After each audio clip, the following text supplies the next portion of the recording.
സ്നേഹപൂർവ്വം ശ്യാമ സീരിയലിൻ്റെ ലേറ്റസ്റ്റ് എപ്പിസോഡിൻ്റെ റിവ്യൂയിലേക്ക് എല്ലാവർക്കും സ്വാഗതം. അങ്ങനെ രാധിക വരുണിനോട് പറയണേ, അതെ ഹീറോ, ജോലിയൊക്കെ കിട്ടി ആദ്യത്തെ മാസം ശമ്പളം കിട്ടുമ്പോൾ തന്നെ ഉണ്ടല്ലോ എനിക്ക് ഒരു ടിന്നി എണ്ണ വാങ്ങി തരണം കേട്ടോ. എന്തിനാന്ന് മനസ്സിലായോ? എനിക്ക് മനസ്സിലായി, തൻ്റെ ഭഗവാന് തിരികെത്തിക്കാനല്ലേ. അതെന്താണെങ്കിലും ഞാൻ ചെയ്തിരിക്കും. പിന്നെ താങ്ക്സ് ഉണ്ട് കേട്ടോ, എല്ലാവരോടും കൂടിയായി താങ്ക്സ്. സത്യം പറഞ്ഞാൽ പലപ്പോഴും ഞാൻ തളർന്നു വീണു തോൽവിയേറ്റി വാങ്ങി ഒരു മൂലക്കിരിക്കേണ്ടതായിരുന്നു. എന്നാൽ നിങ്ങളെല്ലാവരും ചേർന്ന് എനിക്ക് തന്ന ധൈര്യവും ആത്മവിശ്വാസമൊക്കെ അതിൻ്റെ ബലത്തിലാണ് ഞാൻ മുമ്പോട്ട് നയിച്ചത്. അങ്ങനെയാണ് ഞാനിപ്പോൾ ഇവിടെ എത്തിച്ചേർന്നിരിക്കുന്നത്. ഇനി എന്താണെങ്കിലും നമ്മൾ ആഗ്രഹിച്ചതുപോലെ തന്നെ നഷ്ടപ്പെട്ടത് പോയതെല്ലാം തിരികെ പിടിച്ചിരിക്കും നമ്മൾ. ഇപ്പോൾ അതിനുള്ളൊരു കോൺഫിഡൻസും ധൈര്യമൊക്കെ എനിക്ക് വന്നിട്ടുണ്ട്. എല്ലാ പ്രശ്നങ്ങളും ഇങ്ങനെ കൂടെ നിൽക്കാൻ, കട്ടൊക്കെ കൂടെ നിൽക്കാനായിട്ട് ഇതുപോലൊരു കുടുംബമുള്ളപ്പോൾ നമുക്ക് പിന്നെ ഒരു ടെൻഷനും ഉണ്ടാവില്ല, അല്ലേ രാധികയും? പിന്നീട് കാണിക്കുന്നത് മുത്തശ്ശിയും പ്രിയങ്കയും കൂടി സിനിമയെക്കുറിച്ച് സംസാരിക്കുന്നതാണ് കേട്ടോ. മുത്തശ്ശി പറയണേ, മോളെ, നമ്മളുടെ സിനിമ എന്താണെങ്കിലും അടിപൊളിയായിട്ടുണ്ട് അല്ലേ? ഈ സിനിമ ഒന്ന് ഇറങ്ങിക്കോട്ടെ, അതിനുശേഷം പിന്നെ നിന്നെക്കുറിച്ചായിരിക്കും ഈ നാട്ടുകാരുടെ മുഴുവൻ സംസാരം. എന്നാലും ആ പ്രിവ്യൂ ഷോയ്ക്ക് കൂടി നമുക്ക് പോവേണ്ടതായിരുന്നു. അപ്പോൾ എല്ലാവരുടെ അഭിപ്രായമൊക്കെ നമുക്ക് കേൾക്കാമല്ലോ. അന്നേരം പ്രിയങ്ക പറയണേ, എൻ്റെ മുത്തശ്ശി, നമ്മളവിടെ ചെന്ന് കഴിഞ്ഞാൽ നമ്മുടെ മുമ്പിൽ വെച്ച് എല്ലാവരും ചിലപ്പോൾ നല്ല നല്ല അഭിപ്രായം മാത്രമേ പറഞ്ഞു വന്നിരിക്കൂ. എന്താണെങ്കിലും ആ മാനേജറും കൺട്രോളറും ഒക്കെ ഉടനെ എത്തുമല്ലോ. അവർ അവിടുത്തെ അഭിപ്രായമൊക്കെ കൃത്യമായിട്ട് മനസ്സിലാക്കിയിട്ടുണ്ടാവും. നമുക്ക് അവരോട് തന്നെ നേരിട്ട് ചോദിക്കാം. അതുമാത്രമല്ല, അവർ പരസ്പരം പറയുമ്പോഴായിരിക്കും കൂടുതൽ സിനിമയെക്കുറിച്ചുള്ള ഫീഡ്ബാക്കുകളൊക്കെ ഷെയർ ചെയ്യുന്നത്. അതുകൊണ്ട് നമ്മളവിടെ ചെന്ന് കഴിഞ്ഞാൽ നമുക്ക് അത്രയ്ക്കത് മനസ്സിലാക്കാൻ പറ്റിയെന്ന് വരില്ല. മുത്തശ്ശി, ഈ സിനിമ സക്സസ് ആവുന്നതോടെ ഈ നാട് മുഴുവൻ, നാട്ടിൽ മാത്രമല്ല ഈ ലോകം മുഴുവൻ സുകുമാരി എന്നുള്ള പ്രൊഡ്യൂസർ അറിയപ്പെടാൻ പോകുക. ഒന്ന് പോയടി മോളെ, നിനക്ക് കിട്ടുന്ന പ്രശസ്തി കഴിഞ്ഞിട്ടുള്ള പ്രശസ്തിയൊക്കെ മതി മുത്തശ്ശിക്ക്. നമ്മളെ പുച്ഛിച്ച് നടന്നവർക്ക് മുമ്പിൽ നമുക്ക് തല ഉയർത്തി പിടിച്ച് നിൽക്കണം. അവരൊക്കെ കാണട്ടെന്നേ നമ്മുടെ ഈ വിജയം. അങ്ങനെ പറഞ്ഞവർ സന്തോഷത്തോടെ നിൽക്കുവാണ് കേട്ടോ. ഈ സമയത്ത് മാനേജറും കൺട്രോളറും അവിടെ എത്തുന്നുണ്ട്. അങ്ങനെ അവരെ കാണുന്നതും പ്രിയങ്ക അവിടുത്തെ കാര്യങ്ങളൊക്കെ അന്വേഷിക്കുക. എങ്ങനെയുണ്ടായിരുന്നു പ്രിവ്യൂവിൻ്റെ റെസ്പോൺസൊക്കെ? എല്ലാവരും നമ്മുടെ സിനിമയെക്കുറിച്ച് എന്താ അഭിപ്രായം പറഞ്ഞത്? എല്ലാവർക്കും ഇഷ്ടപ്പെട്ടോ? പിന്നെ ഇഷ്ടപ്പെടാതിരിക്കുമോ? നമ്മുടെ പടം സൂപ്പറല്ലേ? എല്ലാവരും സിനിമയെക്കുറിച്ച് വളരെ നല്ല അഭിപ്രായം തന്നെയാണ് പറഞ്ഞത്.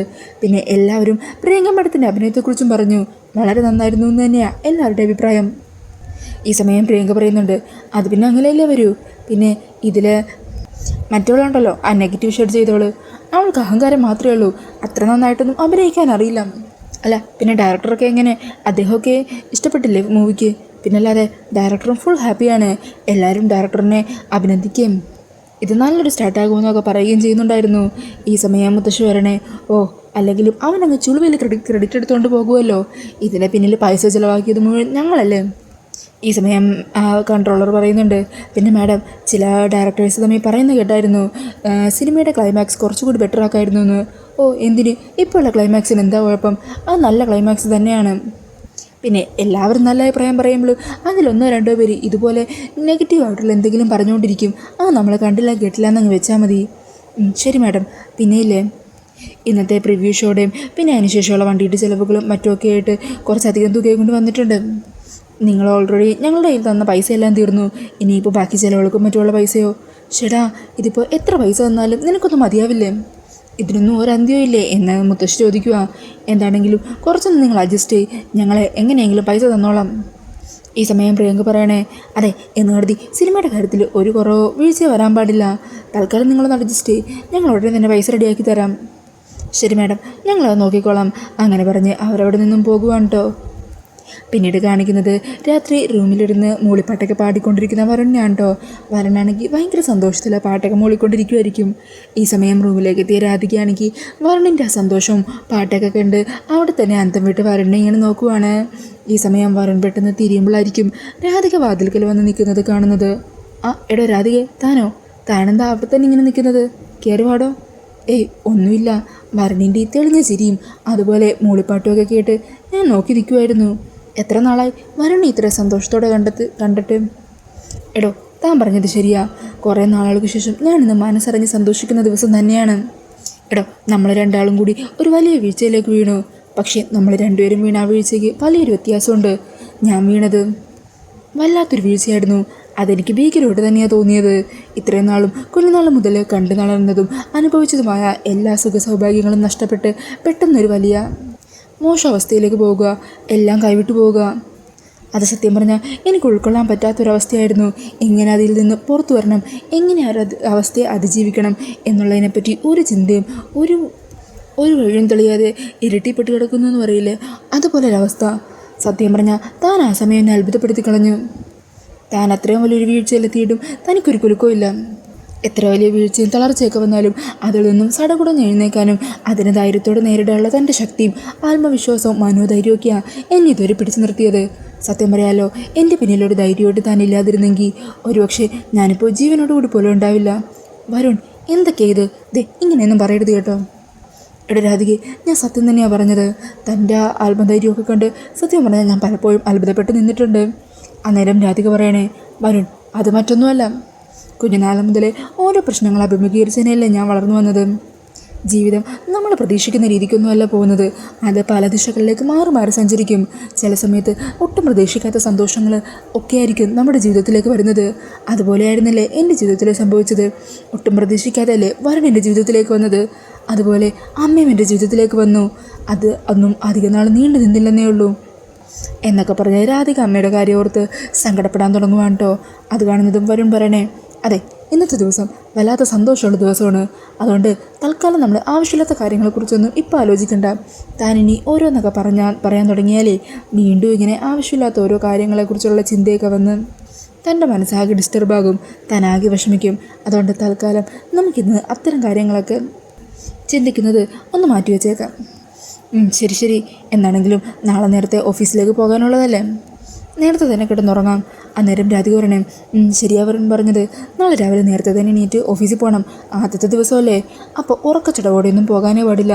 അതുകൊണ്ട് വരുൺ വേഗം കിടക്കാൻ നോക്ക്. വന്നേ, കിടന്നുറങ്ങിക്ക്. എനിക്ക് കുറച്ച് ജോലിയും കൂടി ബാക്കിയുണ്ട്. അതിരിക്കട്ടെ, താനിപ്പോൾ എങ്ങോട്ടും പോകുന്നില്ല. അതെ, എനിക്ക് ചിലപ്പോൾ ഒറ്റ കിടന്നാൽ വെറുതെ ആവശ്യമില്ലാത്ത ഓരോ ചിന്തകളൊക്കെ വരും.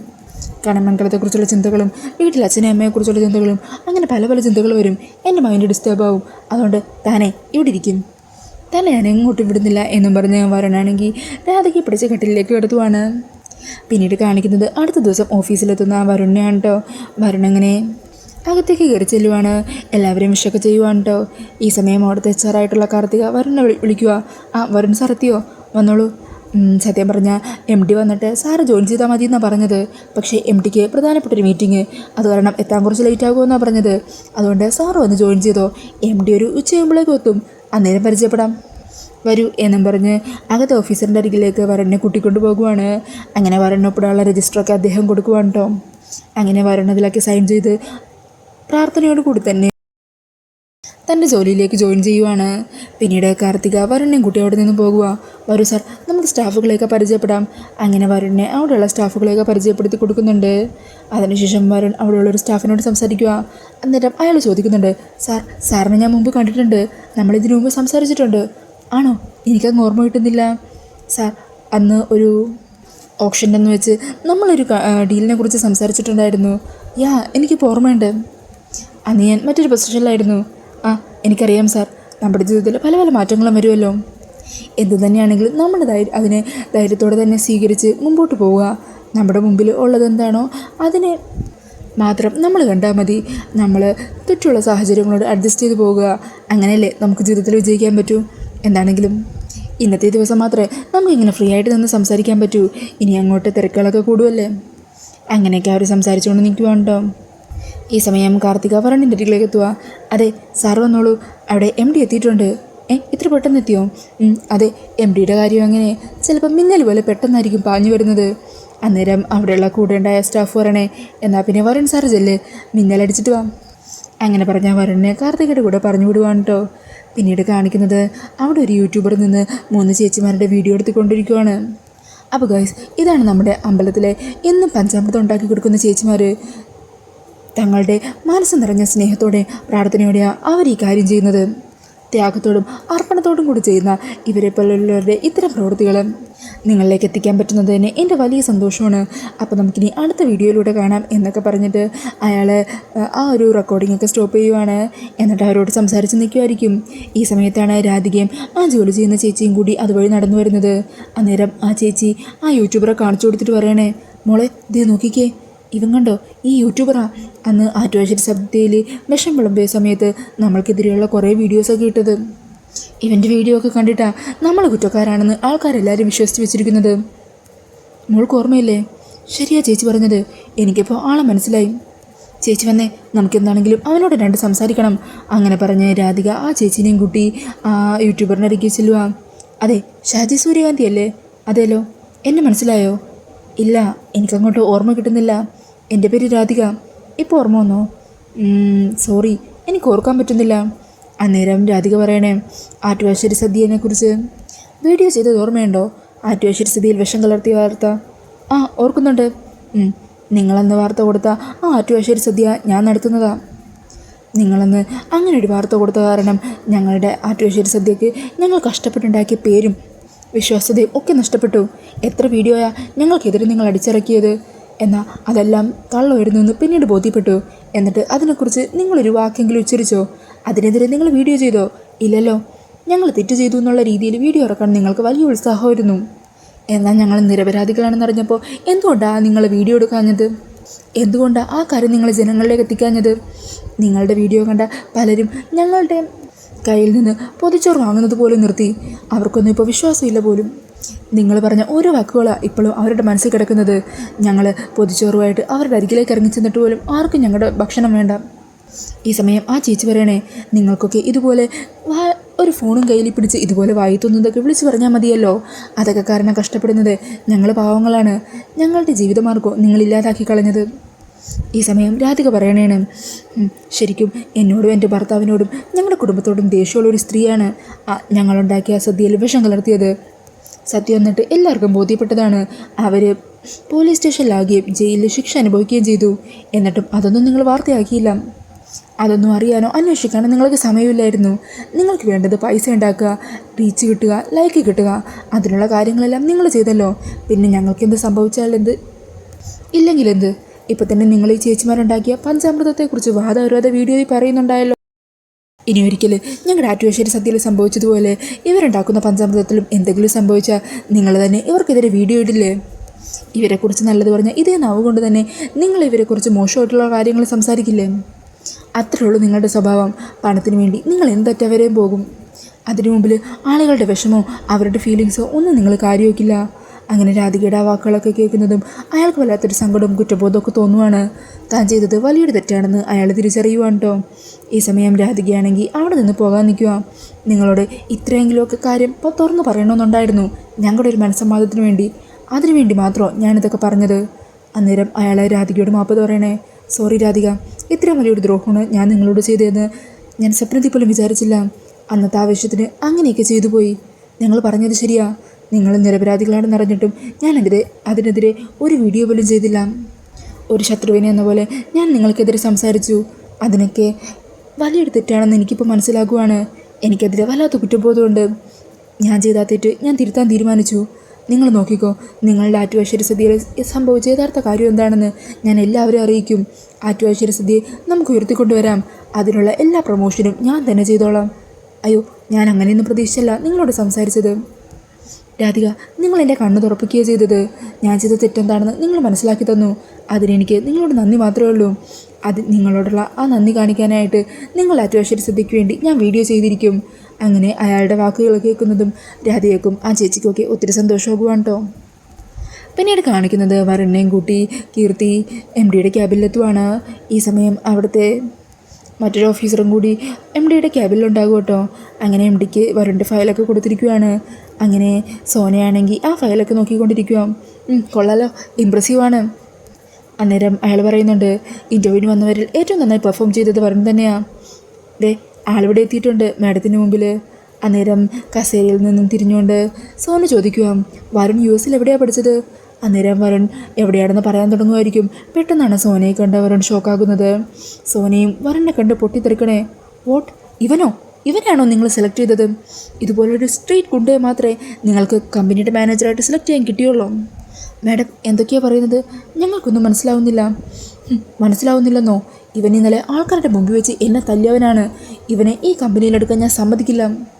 അന്നേരം വരുൺ പറയുന്നുണ്ട്, അതുതന്നെ മാഡം ഒരു കുട്ടിയെ കാറടിച്ചിട്ട് ഹോസ്പിറ്റലിൽ പോലും എത്തിക്കാൻ മനസ്സ് കാണിക്കാതിരുന്നപ്പോൾ അങ്ങനെ സംഭവിച്ചു പോയതല്ലേ?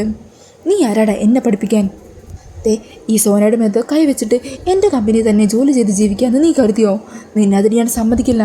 ഇവൻ ഇപ്പം തന്നെ ഇവിടെ നിന്ന് പറഞ്ഞു വിടണം. എൻ്റെ കമ്പനിയിൽ ഇവനൊരു ജോലിയുമില്ല. അന്നേരം അവിടുത്തെ ആ ഒരു ഓഫീസർ പറയുന്നുണ്ട്, മാഡം CEO സ്പെഷ്യൽ ഇൻട്രസ്റ്റ് എടുത്ത് സെലക്ട് ചെയ്ത ആളാണിത്. അതുകൊണ്ട് തന്നെ സിഒനൊന്നും അറിയിക്കാതെ മാഡം ഇയാളെ പറഞ്ഞു വിടുക എന്ന് പറഞ്ഞാൽ അത് പിന്നെ കൂടുതൽ പ്രശ്നത്തിന് കാരണമില്ലേ? എന്ത് പ്രശ്നം? സിഒയോടൊക്കെ ഞാൻ സംസാരിച്ചോളാം. എന്നെ അപമാനിച്ചെടുത്താൽ ഈ കമ്പനിയിൽ വേണ്ട. അങ്ങനെ പറഞ്ഞ് സോന ഫോണെടുത്ത് കുറച്ചങ്ങോട്ട് മാറി നിന്ന് സിഒയോട് സംസാരിച്ചുകൊണ്ടിരിക്കുവാണ്. അങ്ങനെ സോനയാണെങ്കിൽ ആകെ ദേഷ്യത്തിൽ സംസാരിക്കുവാണ് കേട്ടോ. ഈ സമയം അവിടെ നിന്നും സിഇഒ സോനയെ സമാധാനിപ്പിച്ചുകൊണ്ട് വരുൺ അവിടെ നിന്ന് പറഞ്ഞു വിടാൻ പറ്റില്ല എന്ന് തന്നെ സോനയോട് പറയുന്നുണ്ട് കേട്ടോ. അങ്ങനെ അവസാനം അവർ പറയുന്നതെല്ലാം കേട്ട് സോനക്കും വഴങ്ങിക്കൊടുക്കേണ്ടി വരുവാണ്. ഈ സമയം അവരുടെ ടെൻഷനോട് നിൽക്കുന്ന വരുണിനെ കാണിച്ചുകൊണ്ടാണ് കേട്ടോ എപ്പിസോഡ് തീരുന്നത്.